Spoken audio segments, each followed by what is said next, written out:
Well, welcome to Vassals of Kingsgrave.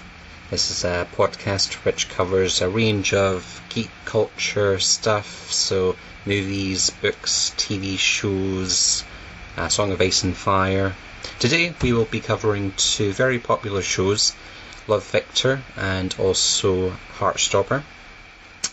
My name is Glenn, Tagos Rivers from Discord, and I am joined by Mary. Hi, name is Mary, and I'm Miria, I guess, on Discord. Happy to be here. It's been a while. And also David. Yes, I'm David HHH. I guess on the Discord now, and I guess the forums are still there, but whatever.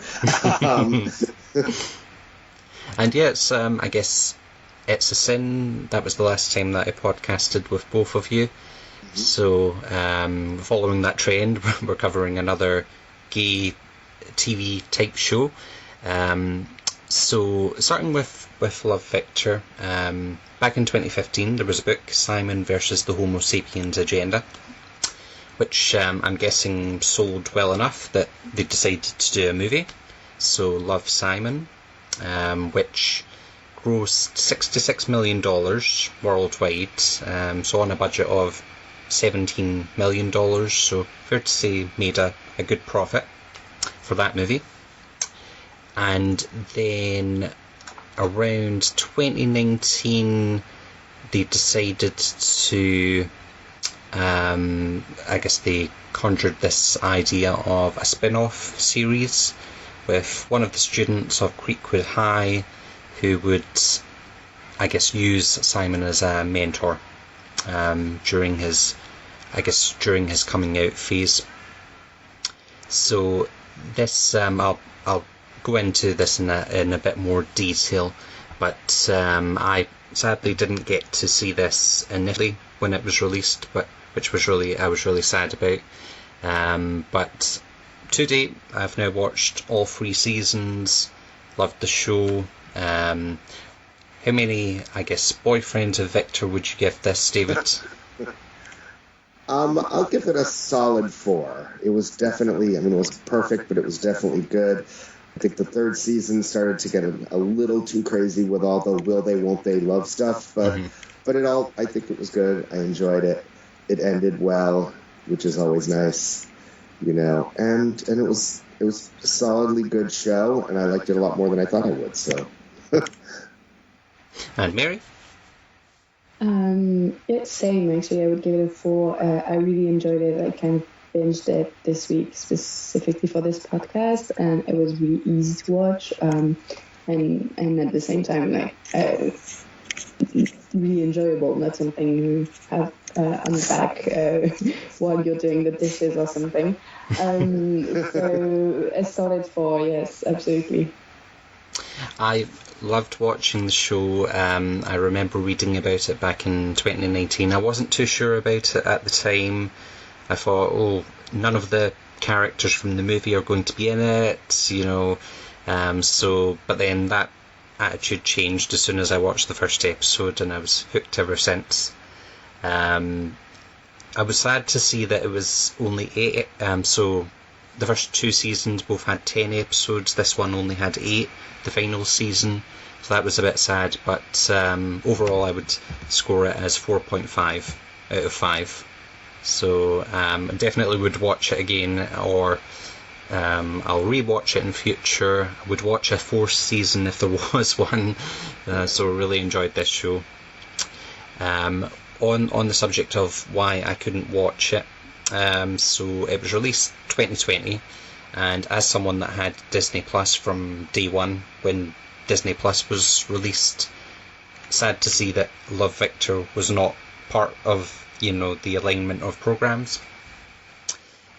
So that's I guess part of the backstory, that originally the show was produced with Disney Plus in mind, that it was going to be part of either Disney or Disney Plus, but Disney decided not to air the show because they judged it as too adult. Thankfully it found its home on Hulu,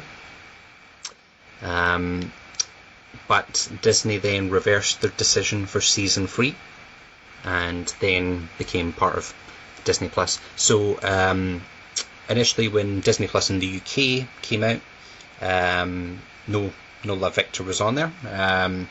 It wasn't until 2021 that they released a new format called Disney Plus Star, and that included a lot more shows from, I guess, Hulu, from other formats. So I had a chance to then binge watch Series 1 of Love Victor, and then of course Series 2 when that came out in June 2021. But at the same time, it was still week to week that I had to wait, whereas those within America, they could watch the full series in one go, whereas I had to wait week to week, which was a bit annoying. But yeah, definitely would have watched this if it was available in 2020, but I had to wait a bit later until 2021. Then of course watched Series 2, and Series 3 was much better. That came out, the full series was available in, of course, the Disney Plus, so could watch that of course in its entirety, so didn't have to wait 8 weeks to watch it. Managed to watch the full thing, the full series, within about a week. But on that subject of too adult, that's something that Disney have also said about Lizzie McGuire. So there was due to be a reboot of the popular show Lizzie McGuire, starring Hilary Duff, which, as far as I can see, has not found a home anywhere else, so it's basically just scrapped as a show. Luckily, Love Victor found its home within Hulu, and we got to watch that. But do you agree with that it was too adult for Disney? I mean, I guess, I don't know, it was definitely not too adult for, I would say, Disney Plus. I don't know, like, I wouldn't say it's for small kids, but it's definitely for teenagers. So these teenagers around like 13 or 14 are watching Disney. This is for them, in my opinion. Like, there's nothing too graphic.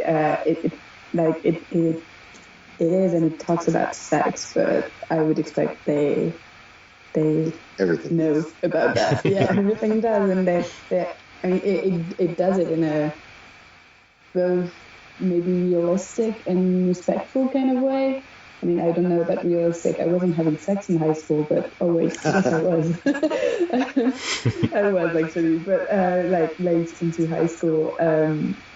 So I don't know if there's that much sex in high school nowadays. But in any case, I do not think it is to adults. Yeah, I agree. I don't think it's at all adult in that way, and I think the part of the problem is giving into political pressure from certain people that anything with any LGBTQ content is automatically quote-unquote adult and pushing sex on kids. And I think, Disney definitely has been in the spotlight for some of their decisions around LGBTQ issues over the past couple of years, and I think this was kind of a knee-jerk reaction to try to protect themselves from that, which I think sucks that they had to do that, and I'm glad they finally did the right thing, but it sucks that they did the wrong thing at first. Yeah, and the show itself kind of addresses that. Like when Victor's mom is like, "Oh no, we cannot tell your younger brother because he's still a child, and because well, this isn't something we have to protect him from." Right. So yeah. The brother who gets almost nothing to do in the entire series. Yeah, I was hoping the third season, everyone got a really good storyline in the third season. I was hoping he would get something to do. Oh, yeah. He's just in the background all the time. That's it. Well, one thing I didn't like so much about the series, and maybe that's specifically when comparing it to Heartstopper, which we will talk about next, but is the fact that there are a lot is happening, a lot of characters, and they indeed all have nice storylines, but everything is happening very quickly, which does not make it seem realistic to me. I mean, I know teenagers have very intense lives. I remember being one, but still. So, I mean, in a way, I'm almost grateful that the younger brother didn't get so much of a storyline, because we had a lot of those already. Right. At least he didn't get a love triangle. Yes, thank God. But on the subject of the love triangle, so Raheem comes into the story midway through series 2, and then at the end there's the cliffhanger of who does Victor go to see at the end of series 2. Who did we think at the time that he would go to see? Oh, I don't think I had any question. It was Benji. I mean, he was presented as like, the love of his life, and at least before then, and his first love, and I thought for sure he would pick him. I mean, it's always nice to, have the option of the new hot thing, but there's still something for your heart, and this is a show about the heart, so I didn't have any question. Well, throughout series 3, I kept saying that myself, that this character Nick comes along, and I kept saying, oh, don't worry, Benji, you've got nothing to worry about. This Nick guy, he won't last. Right. So yeah, definitely that, it's portrayed. So definitely I had no question that he would end up with Benji eventually at the end, but just in that moment of series 2, there's 2 shows that come to mind. There's probably others, but both Ugly Betty and Felicity did a cliffhanger like that, where the main character is deciding between 2 love interests, and then it ends with who does she choose, or does he choose, and basically in series 3 it opens with she chooses none of them. So I thought Victor would do that.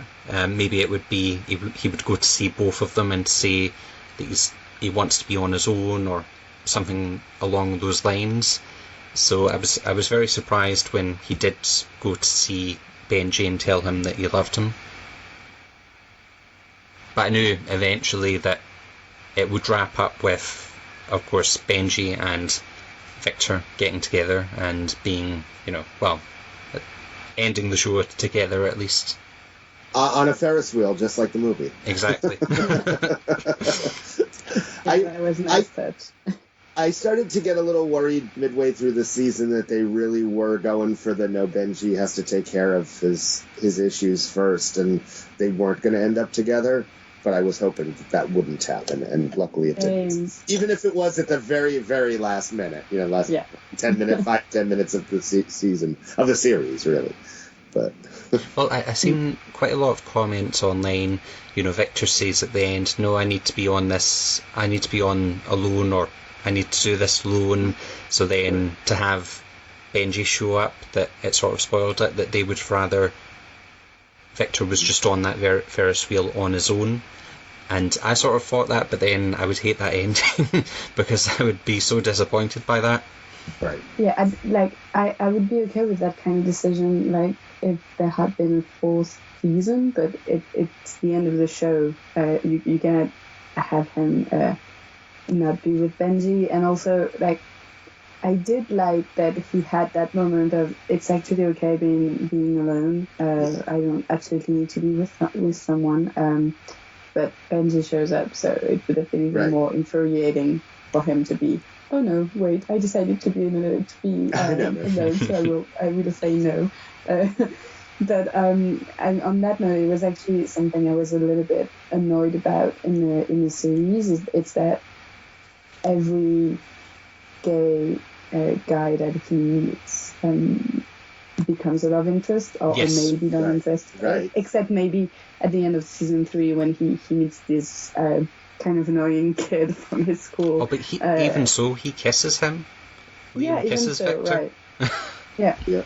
Like Victor doesn't feel anything for him and didn't want that to happen, but still, even with him, and that was a little bit annoying. Like, yes, we don't see, probably he meets a lot of other people and we don't see it, but as a realistic show, it's like, oh yeah, there are 2 two gay kids around, of course they're gonna fall in love. That was a bit annoying. Well, I mean, that was the thing they even made a point of. It's like, when the parents try to introduce him and Nick, and it's like, you're gay, you like each other, and then they just do. It was like, oh, come on. You just kind of proved the point you were bitching about seconds ago, which, I mean, I guess happens in real life, so that I didn't mind so much, but it got a little absurd to me when the other annoying gay kid ends up with Nick. It was like, oh, come on. Like, really? Exactly. So, like, every gay person ends up with the one, like, there's 4 gay kids in town, and they're all together.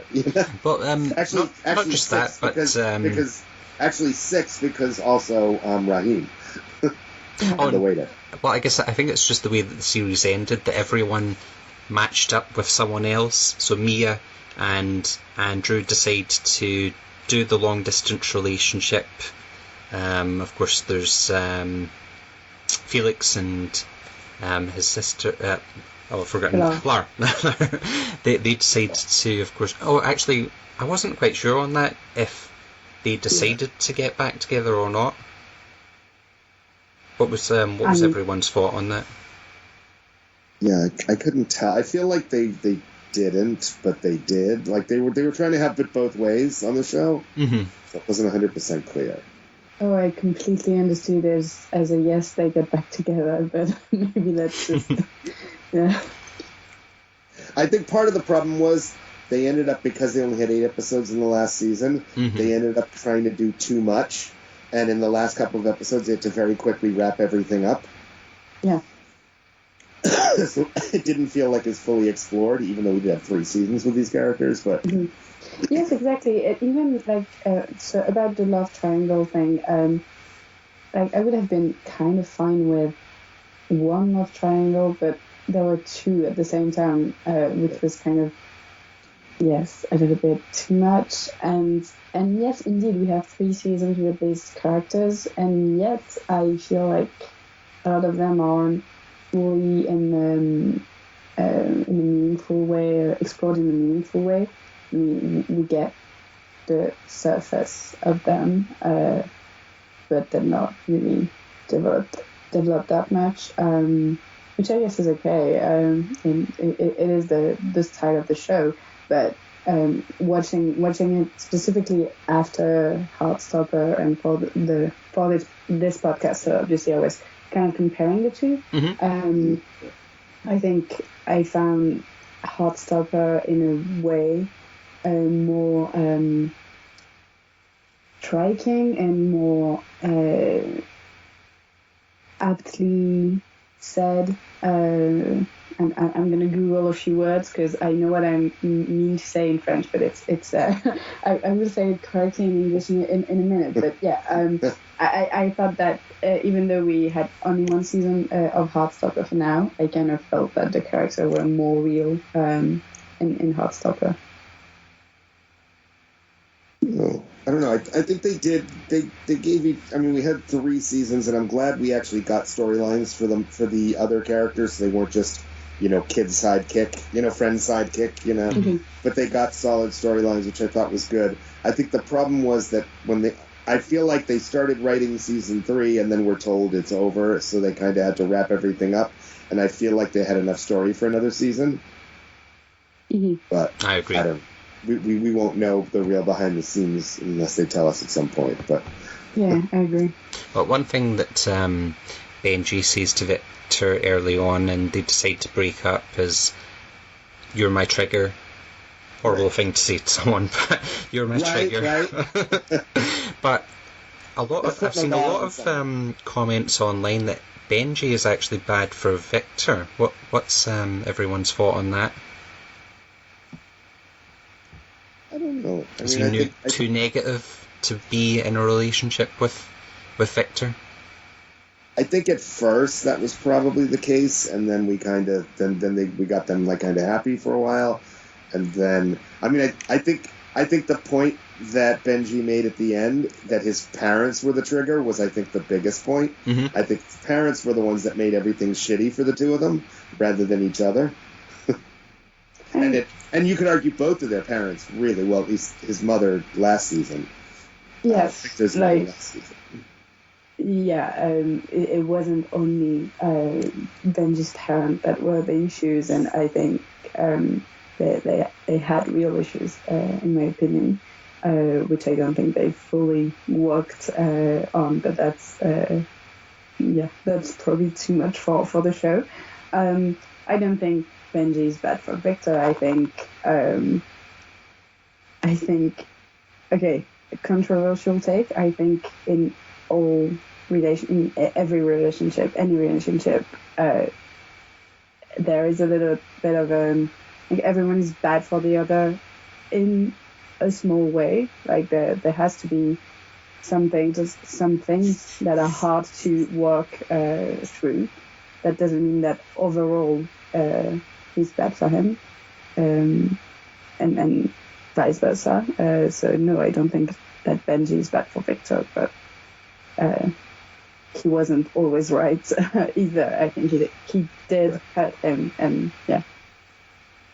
What's everyone's thought on, okay, if Benji had decided to stay away from Victor, never get back together, obviously we had the relationship with Nick, which ended badly the first time, possibly had an STI, he didn't, luckily, but of course Nick was not answering his calls, just being very cold. Then there was a change that, Victor's charms worked on Nick towards the end. Could we see, I guess, Victor and Nick lasting long term? No. I don't think so. Yeah, I don't. I mean, I don't even know how to answer that because we don't know Nick. We have nothing to know him. We just have the fact that he's gay and his parents are in church, and he was doing the casual, cool thing with Victor, and then changed his mind. I mean, that's not his personality. That's just a few things about his life, but that's not enough. Yeah, I mean, I feel like Victor, if Benji hadn't decided to, if they hadn't decided to go back together and then not, I feel like he would have kept trying to keep going with Nick, which also created a weird storyline in season 3 where he tells Nick, he goes back to, Nick tells him, you need to get back to Benji, and then he just does, and then Benji dumps him, and he's like, well, you're still gone, Nick, we're already done, so I guess we'll just stay done, which was kind of a weird twist on that. Like, I guess, the whole reason I'm leaving you is for this other guy that I'm not going to end up with, but I'm still going to be alone. It was like some weird character stuff with Victor where he decides to be with someone, then decides to be alone. And I thought it was kind of weird that it looked like they were ending the show with him saying, yeah, I'm okay being alone, which is fine. But then to have 2 minutes later, Benji come in and he goes, yeah, whatever, I just decided, forget it. Benji's here in my heart. I don't think he's deciding to be alone. He's deciding that he doesn't want to be with Nick. Like, wanting to be with Benji made him realize that he didn't want to be with Nick. And so, of course, that when Benji shows up, it changes it changes that conclusion. But it makes sense that he didn't go back to Nick the second Benji said, okay, no. So I don't feel the same way as you do about that. I think it's okay. Trying to not exactly change his mind, but he wanted to be with Benji. It's not like he decided not to be with him. Right. I guess it just felt weird to have him come to this realization that I'll be okay alone, and then the moment he doesn't have to anymore, he's like, okay, well, never mind that. But admittedly, Benji's cute and he's hot, so I would probably do the same. I'm okay being alone, and if Benji came along and said, yeah, marry me, I'd be like, sure. No, but so, we can work all day long at accepting that you're okay being alone, and it can be a real... you can accept that for real and be really okay with it, and still when someone shows up and you could have something, not let it pass. I don't know, it's just it doesn't mean that the decision to be okay at being alone is not a real one or a meaningful one, in my opinion. Oh, and one thing I noticed was the end song "Only You," which also we heard in Oh my God, It's a yes. Sin. No, I wasn't thinking of It's a Sin. I was thinking of, of 13 Reasons Why. Oh! And ever since I heard it on 13 Reasons Why, I just cry immediately when that song it comes in, and I just, it like triggers something very emotional in my brain. It's immediately, and I knew the song before 13 Reasons Why, but still. So yes, I was kind of weirded out by this choice of Finnish song in a kind of happy way, whereas it's not really happy in my mind now. But I guess anything else we want to say about Love Victor?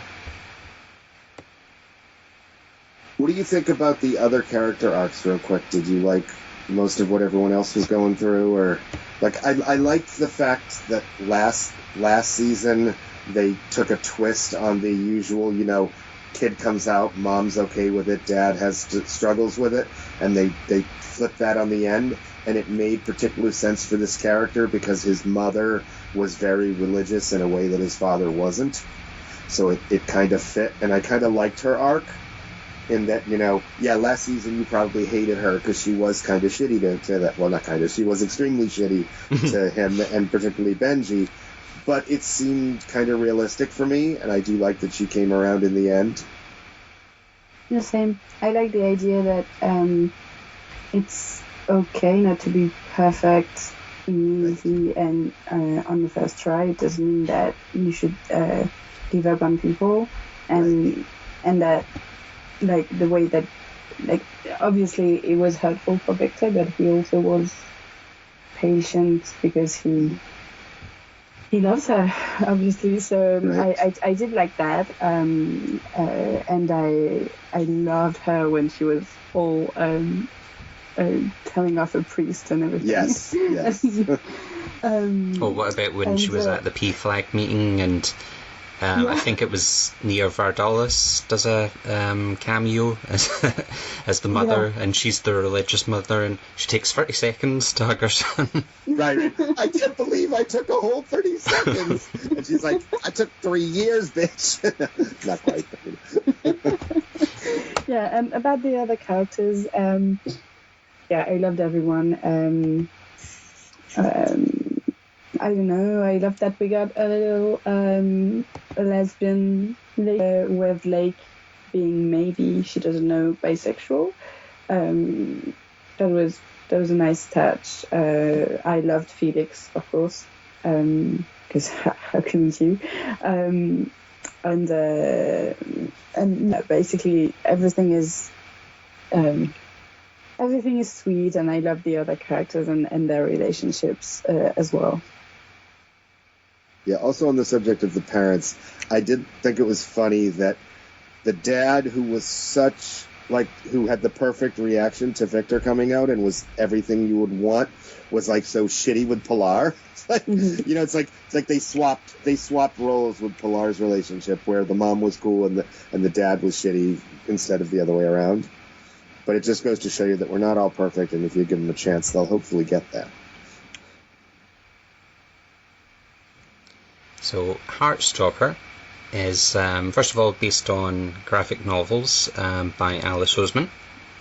And around 2019, I'm thinking actually because of the pandemic that this show was delayed compared to when originally we might have seen it. But yes, April 22nd came to Netflix. 8 episodes, 30 minutes each. And instantly became really popular, especially on TikTok, for example. Couldn't think of a out of 5 type scenario for this, but out of 5, what would you give this show? 5, definitely. 5, I don't know what, but 5 out of 5. It aimed true was kind of what I meant to say earlier. It was like very true, very, in a way, simple. Like, it didn't try to make a point with every other thing about their lives, which Love Victor kind of did. Like everything was a point. Like when the dad is angry at Pilar, it makes a point about something. Everything. This felt more like just a real story that happens to be about a gay boy, but not. It's specifically a gay show. If you see what I mean. So that's something I liked about it.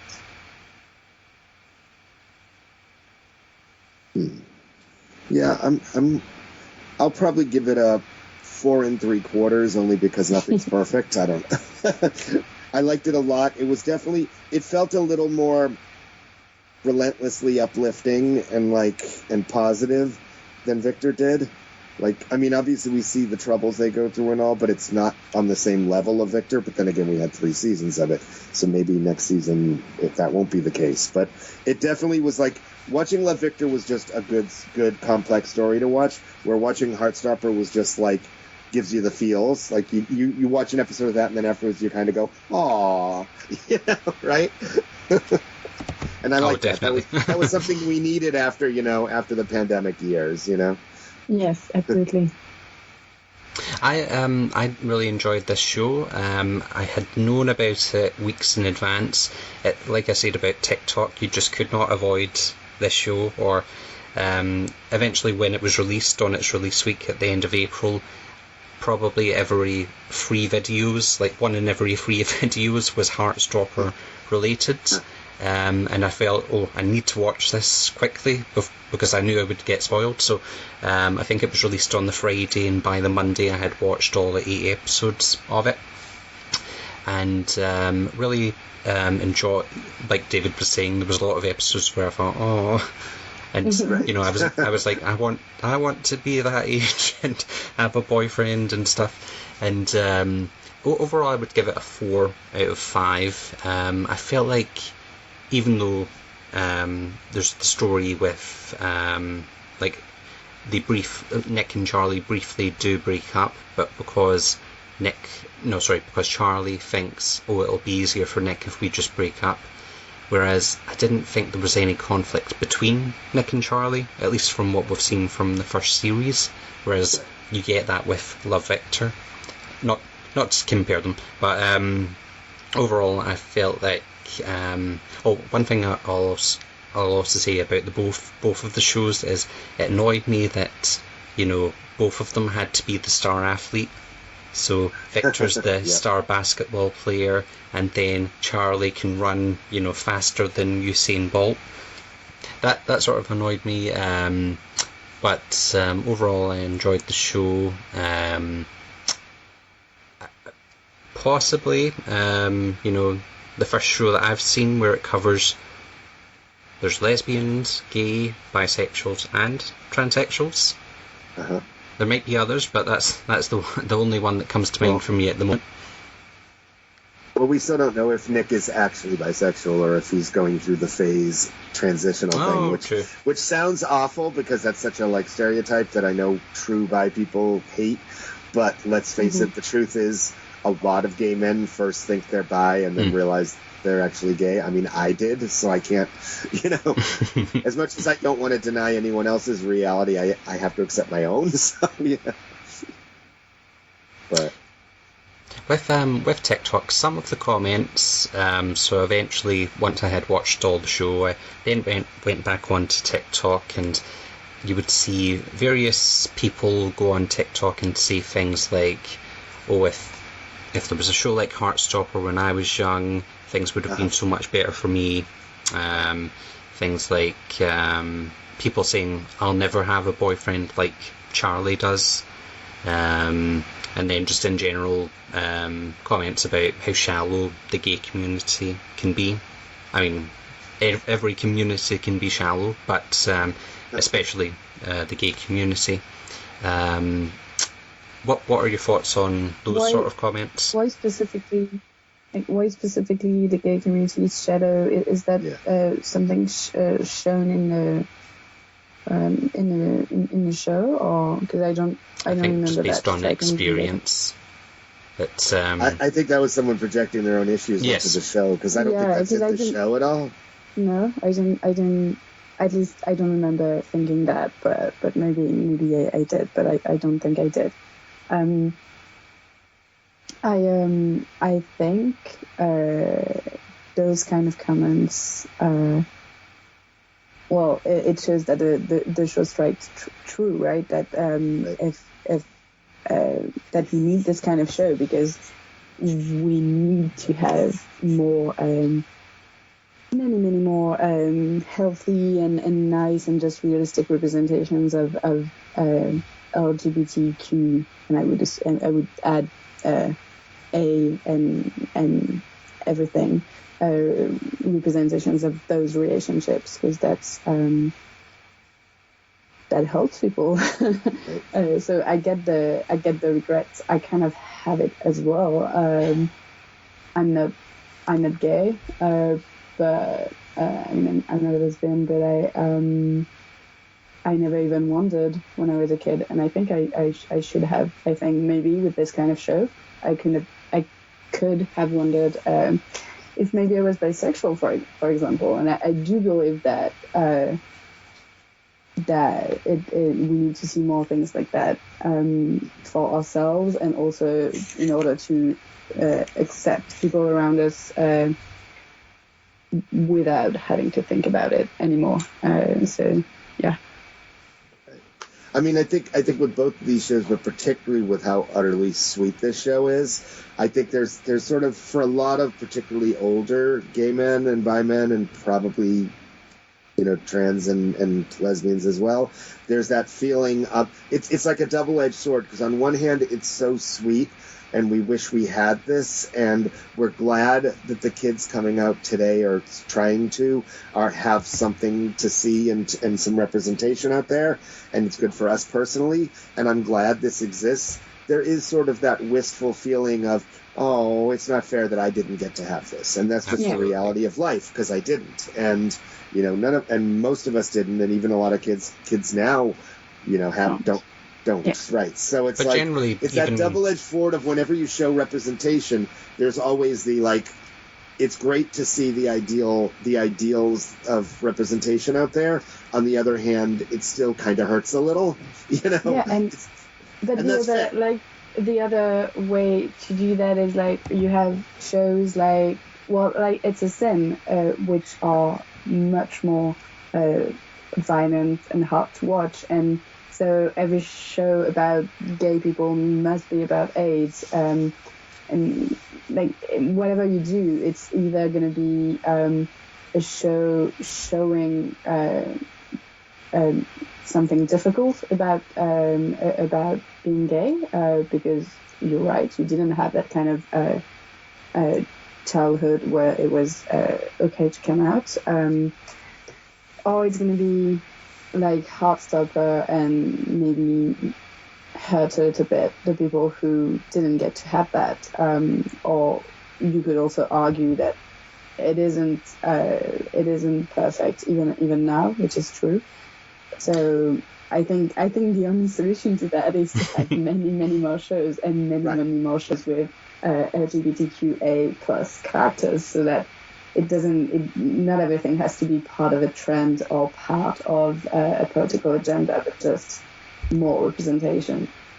Well, I think part of one of the things I like about this show is, it's easy for people, that are much older, like me, or just in general, people, gay or straight, that could say, oh, it's so much easier for gay people nowadays, gay teenagers, whereas, likely this is a realistic scenario of a teenager coming out in high school, that they would still likely get bullied. So I like that it does show that. With the comments about, if there was a show like this, actually just on the comments on people saying, oh, I wish I had a relationship like this when I was in high school. Like, I would be seeing people, TikTokers that were happily married now with their partner, and they would still be like, well, yeah, but I didn't get to have this when I was in high school. Right.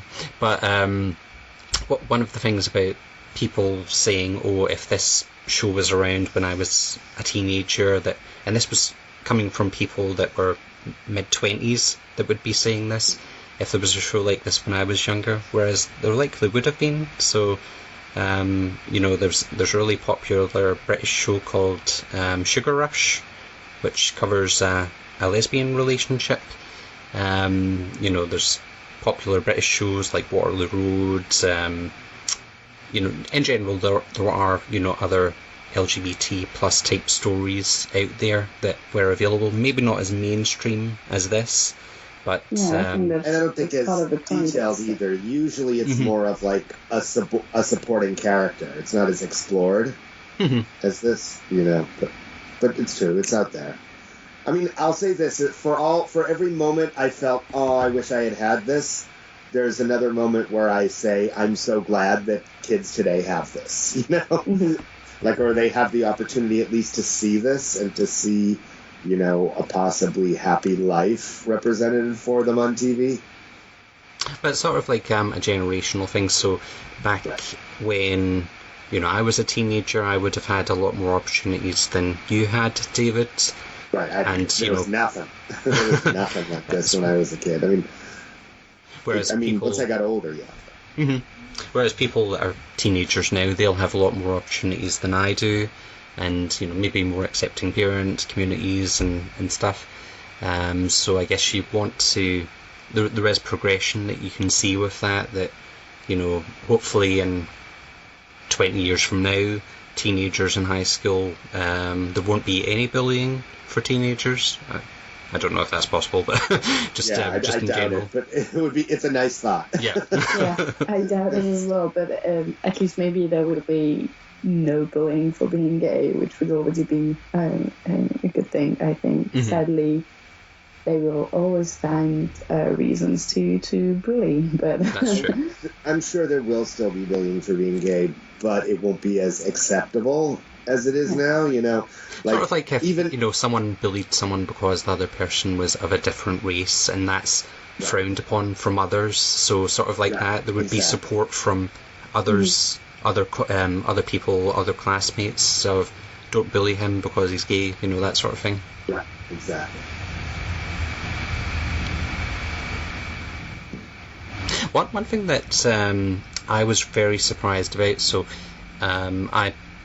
after I watched the show, I looked into the graphic novels, and I've read a bit further ahead, so know a bit of an outline of what will happen in season 2. With the graphic novels, Charlie is also 14, and then later is 15, and they go to the bowling party in the graphic novels too. But I was really surprised that they didn't age up the character a bit. So maybe Charlie was 16, Nick could be 17, but instead it's Charlie's 14, and I think Nick is 16, which, what are your thoughts on the ages? I remember myself when I was 14, falling in love. I don't think they need to be like 17 for the story to work, and also I don't think I didn't like maybe a year difference between the two, right? You're saying it's 2 in the graphic novel? Well, it's in the novels, I guess it's 14 when I think it's the same ages, so 14, and I think Nick is 16 at the time when they first meet. But the reason I say that about aging up the characters or aging up Charlie is, I guess, there are times where in the second season, or, in the stories covered in the graphic novels, which we'll see in the second season, there are points where possibly they think about having sex. So I was just I was thinking about having sex when I was 14. Mm-hmm. I didn't, because I didn't really get the opportunity. But I had boyfriends with them. I was exploring that, so I don't think that's a I don't think that's too early, but obviously it depends how it's pictured and showed. I mean, technically, if they did have sex, it would be a criminal offence because Nick being 16 and Charlie being 15. That's what I'm sort of thinking of. That's not how it works in France. It's maybe it is how it works in France actually. I'm entirely. I haven't thought about having sex with 15-year-olds, so I didn't need to look up the law. But yes, okay. Obviously there is that question, but I don't think. I think it doesn't matter so much. But of course, with but obviously I have to wait and see in season 2. Yeah. Of course, what we've seen with season 1 is there's no mention of sex at all. It's just kissing, very sweet, holding hands, very 12 and under type stuff. Right. Yeah. That's the thing. If anyone complained that this show was too adult for, no. I mean, I guess it would be controversial if they had sex at 14, but I don't think that what they actually showed so far, at least, there would be any question if it's inappropriate. Of course, people will still question it because even the existence of a gay person to some people is considered adult. I mean, not to mention any Florida laws, but that's right. On a different note, one of the reasons I wanted to watch this show, besides the fact that we were podcasting on it and it looked good, I'm not usually a drama kind of person, was because Yasmin Finney, who plays Elle, is going to be, I have to pull out our other podcasts, is going to be in Doctor Who next season, or at least in special. We don't know if she's joining the full-on cast. They haven't really officially specified, but she's going to be a major character, if not the companion, on the new Doctor Who. So I had to check it out just to see what she's like as an actress, and liked her so far. Yeah, I loved her as well. I actually loved all of the side characters, like and I really loved the friend group that's developing around them. Right. Can I say though, poor Isaac, he didn't have anyone at the end. No. Yeah. Right. Yeah. He doesn't. He was a bit like have much to say or do in the whole season, but yeah. Yeah, although he was the coolest of them, which was interesting, which was nice. Even the kid who doesn't say much when he says something, it's sweet, Yeah. But yeah, definitely. And what did you think of Tao though? Like, did you think because he definitely was the friend, but he was obviously way too jealous, and he played off like he was concerned for Charlie, but it came across as a little selfish to me, I thought. Oh yeah, of course. But I mean, I would be Tao in that friends group, so that's fine with me. I mean, I think it is the way it is, and I thought that part of it, the way they also worked on the friendships, was really really interesting, and that's like again to not specifically to compare, but in Love Victor it's not exactly the same. Like Victor is it takes him 2.5 seconds to agree to accept that Felix and his sister are together, and he's like, oh okay, and I'm not exactly sure that's how it would go, and so a little bit of it's too good to be true. But in this show, I think that's very very realistic, and that also. It makes sense for teenagers and even for adults to have that kind of feelings. I remember when I was in high school and one of my friends had a girlfriend, but then he suddenly disappears, we have our little group and he disappears and we don't see him for 6 months. Then the girlfriend goes on holiday for a week and he's suddenly back with us, and I'm like, hold on. But anyway, we let him sit with us, and then he disappears again when she's back. Right. So yeah, it's a difficult one because in Love Victor that doesn't happen because they all just magically become friends. But in real life, you don't always have the same friend groups. Yeah, and I mean that's like I think I remember which of you said at the beginning that Heartstopper was like lighter and kind of always happy and had less dark things in it, and I don't think I agree, because like Love Victor is all drama. You have boy drama, girl drama, family drama, right? And it's heavy stuff.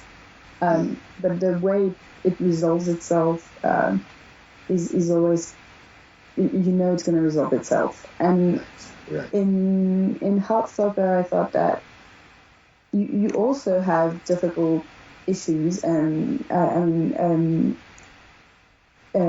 Charlie was being bullied the year before. You even have, for a tiny moment, the idea that he could have suicidal thoughts, and it's and an eating disorder. Yeah, and so I think it's not especially lighter. It's just the way the issues are being touched upon is a little bit different, but in a way it felt more true to me than in Love Victor, where it's a bit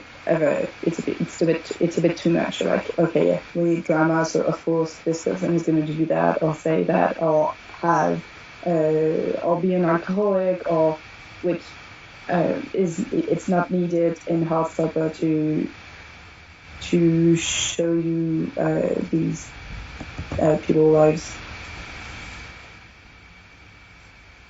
Well, I mean, they definitely, both shows have a different focus, where, I mean, clearly this show's focus is on this coupling and these two coming together, whereas Victor was, I mean, obviously Victor was the main character, and we were seeing his journey. We got a lot more of the world around him. Yeah. You know, and their journeys when Victor's not there, which we don't get that much of in Heartstopper. I mean, I don't think we'd be afraid to compare the two. I mean, they're the two big gay teen dramas out right now, so I think it's okay it's inevitable to compare them, but... And how much did we hate Harry? Oh yeah, That's the bully, right? Yeah, I remember. Yeah. I mean, I almost feel like it was a little overdone how like relentlessly toxic he was.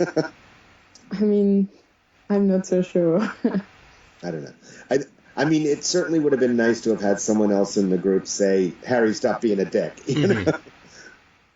But yeah, but you know, I mean, the kids don't. Hopefully, it has changed a little bit, but I'm not so sure. And like when I was in high school, I used to have this kind of half friends who would be friends with me when there was just the two of us, and then in the group they wouldn't tell off the bullies. So that's realistic as well.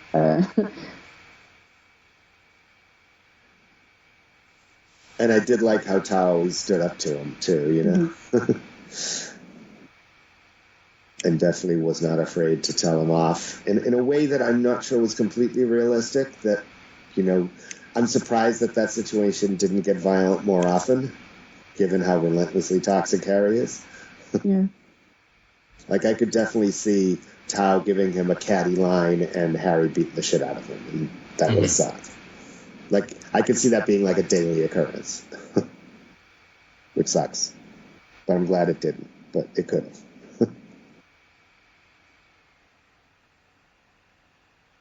I did think it was interesting how little time we got with either of their families. Yeah. We got a little, but not much, especially when you compare to Love Victor, where we got tons of it.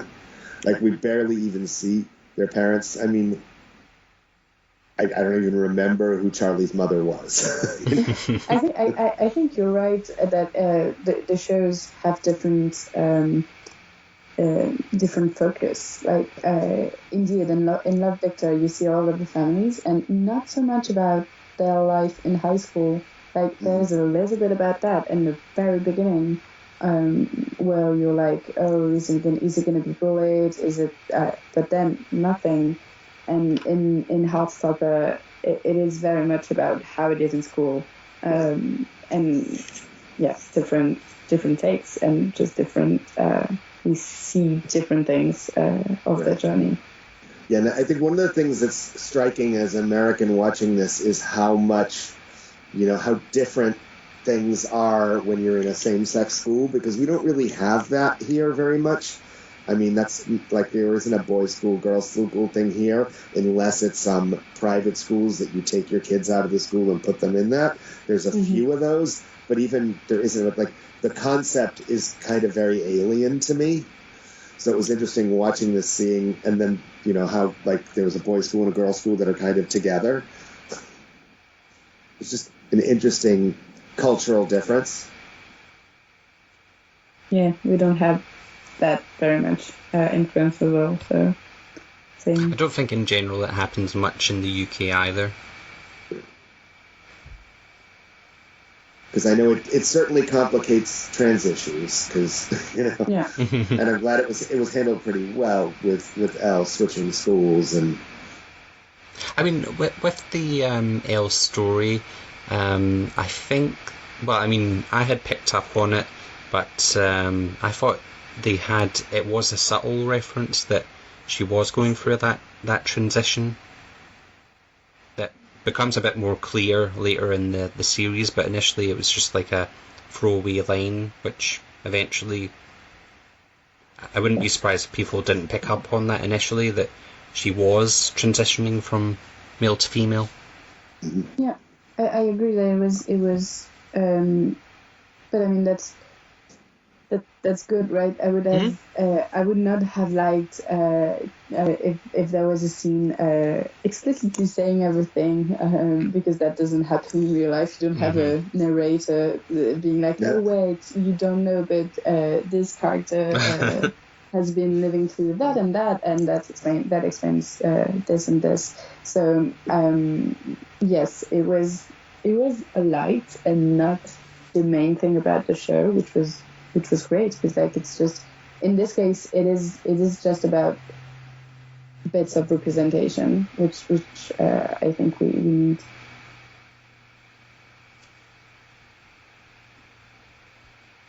Anything else we want to say about Heartstopper? I cannot wait for season 2. I know, right? I mean, I definitely binged the season in a couple of days. So. Yeah, same. I mean, partially because we had to podcast about it, but still. It was months ago for me, so yeah, it was genuine binging. I actually started late on it. I only really decided to watch it when you said you wanted a podcast about it, but I'm glad I did. Oh, I'm a geek. I'm totally if it's not a nerd culture movie, I probably haven't watched it. If it isn't sci-fi, fantasy, horror, Oh yeah. that sort of stuff. So this is not normally the kind of show I watch. And probably if I hadn't already watched Love, Victor, I may not have. Because my thought of just watching a rom-com or, whatever is not usually my thing, a teen drama. But it was good and it was well done. So I'm glad I watched it. Well, arguably that Disney reversed that decision to have Love, Victor on Disney Plus because of the popularity of Heartstopper. I've seen a lot of comments about that. Whether that was the reason. Is it that reason that they put Love, Victor on Disney Plus? It is right after Heartstopper. I had mentioned that it was earlier. Oh, it was in, Love, Victor has been around since 2020, but initially it was on Hulu. But then for Series 3... Yeah, the decision to when did they add Disney. it?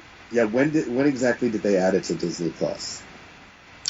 I think I seen the announcement after Heartstopper was released that it would be going to Disney Plus.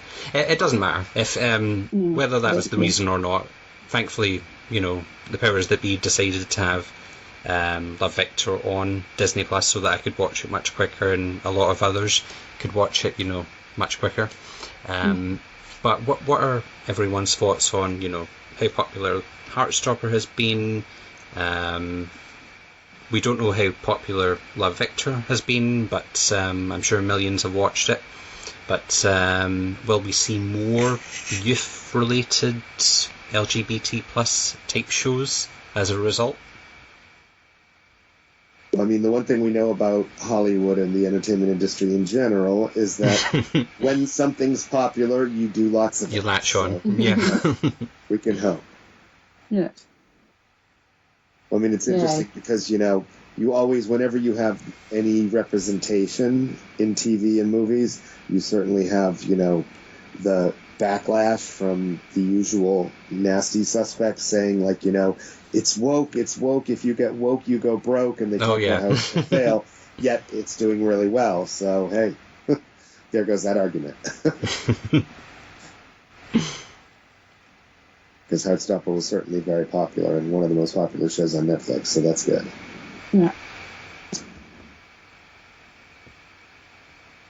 Yeah, I think we will get more. I also think that hopefully it will stop being such a big deal every time we get a show like that, because it shouldn't be an exceptional occurrence. It should just be Right.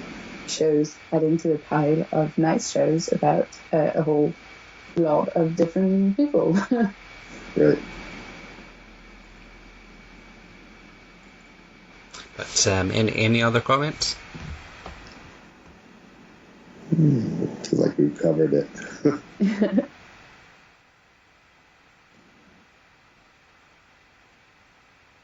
No, perfect. Well, thanks for joining me, both Mary and David, for this episode.